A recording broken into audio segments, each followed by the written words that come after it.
হিসাব করা হবে, এই আমলের উপর একটা পরীক্ষা করা হবে। ফামান ইয়া'মাল মিসকালা যাররাতিন খায়রান ইয়ারা ওয়া মান ইয়া'মাল মিসকালা যাররাতিন শাররান ইয়ারা।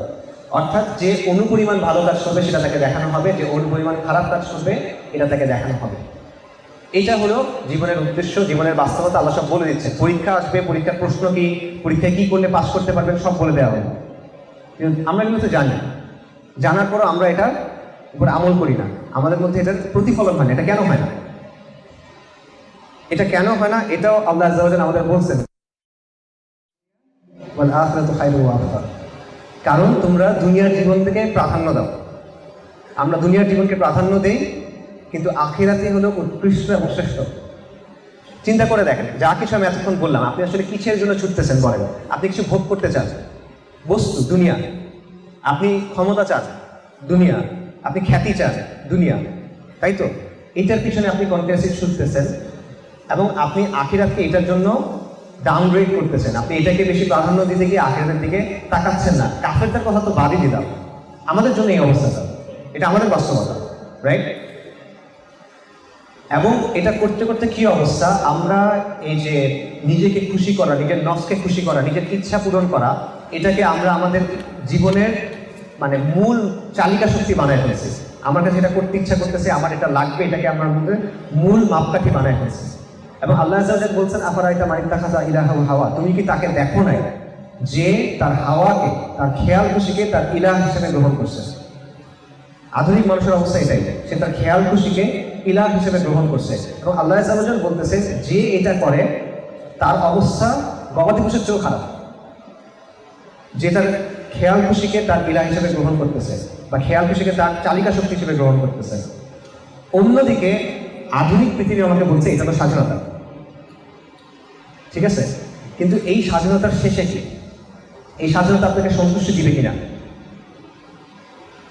নবী সাল্লাল্লাহু আলাইহি ওয়াসাল্লাম একটা হাদিস আছে বুখারী শরীফের, হাদিসের বক্তব্যটা এরকম যে বনি আদমকে যদি দুটা উপত্যকা ভর্তি ধন সম্পদ দেওয়া হয়, সে তৃতীয় একটা চাইবে। বনি আদমের পেট কবরের মাটি ছাড়া কোনো কিছু দিয়ে পূর্ণ হবে না। অর্থাৎ দুটো উপত্যকা মানে বুঝছেন তো, বিশাল ভ্যালি, মানে এখানে মানে অগণিত সম্পদ, দুটা ভ্যালি, এরকম দুটো উপত্যকা ভর্তি সম্পদ যথেষ্ট না, আমার আরো লাগবে। কারণ মানুষের মধ্যে একটা শূন্যতা আছে যেটা পূরণ হয় না, পূরণ হয় না, পূরণ হয় না। কখন পূরণ হয়? কবরে যাওয়ার পূরণ হয়। এইটার ভিতরে আমরা ঢুকে আছি, কিন্তু আমরা এইটার মধ্যে সন্তুষ্টি খুঁজতেছি। এবং আমরা এমন একটা সময়ে আছি, এমন একটা সভ্যতায় আছি যারা এটার মধ্যে জীবনের অর্থ খুঁজে পাচ্ছে। তারা বলছে জীবনের অর্থই এটা, আরো খোঁজা, আরো নিজেকে সন্তুষ্ট করা, আরো নিজেকে তৃপ্তি দেওয়া। কিন্তু এটাতে আপনি প্রশান্তি পাবেন না।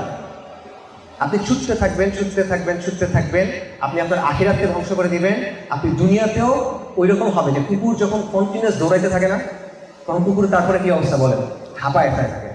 তার অবস্থা সবসময় সে হাঁপাইতেই থাকতেছে। রেস নেওয়ার সময় যে আল্লাহ সুবহানাহু ওয়া তাআলা কোরআনে বলছেন তো, রাইট? কুকুরের মিসাল আছে একটা। আমরা মানে যারা দুনিয়ার পিছনে আমরা ছুটতে থাকি, আমাদের অবস্থা আলটিমেটলি কিন্তু এটাই।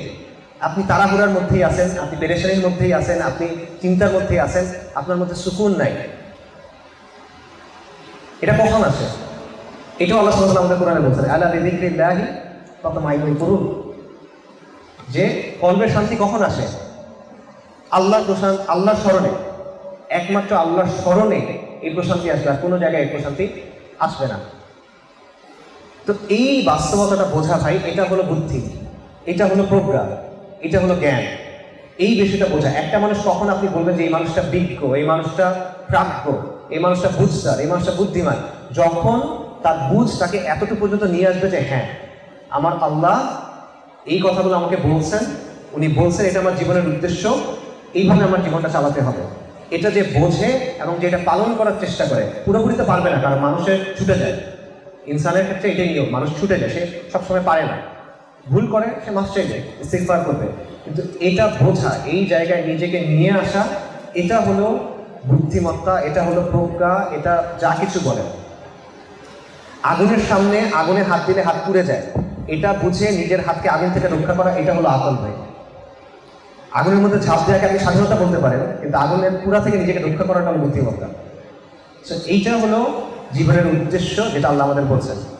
কিন্তু আল্লাহ আযজা ওয়া জাল্লা আমাদের শুধুমাত্র জীবনের উদ্দেশ্য বলেন নাই, উনি আমাদেরকে আরো দুটো জিনিস বলছেন।